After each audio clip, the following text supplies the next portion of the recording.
আগামী মাসে ঘরের মাঠে জিম্বাবুয়ের বিপক্ষে টেস্ট সিরিজ শেষে পাকিস্তান সফরে যাবে বাংলাদেশ।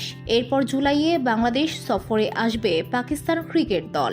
আর এই সিরিজ দুটি হবে এফটিপির বাইরে 2 বোর্ডের মাধ্যমে। এতদিন এই সিরিজ দুটি ওয়ানডে ফরম্যাটে হওয়ার কথা থাকলেও এখন শোনা যাচ্ছে টি-20 ফরম্যাটে হবে সিরিজ দুটি। বসুন্ধরা, উত্তরা, বনশ্রী, কুড়িল ও বাড্ডা সহ রাজধানীর বিভিন্ন স্থানে অভিজাত ও অত্যাধুনিক মানের ফ্ল্যাট কেনার এক নির্ভরযোগ্য প্রতিষ্ঠান প্লেজেন্ট প্রপার্টিজ লিমিটেড। তাই আপনার স্বপ্নের আবাসনের জন্য আজই যোগাযোগ করুন। Pleasant properties limited, where destiny matches eventually।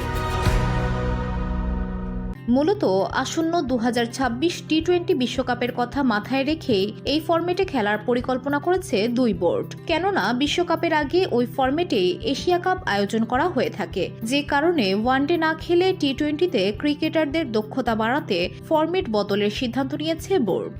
Series দুটিতে মোট 8টি ম্যাচ হওয়ার কথা, যার সবগুলোই টি-20তে হবে বলে জানা গেছে।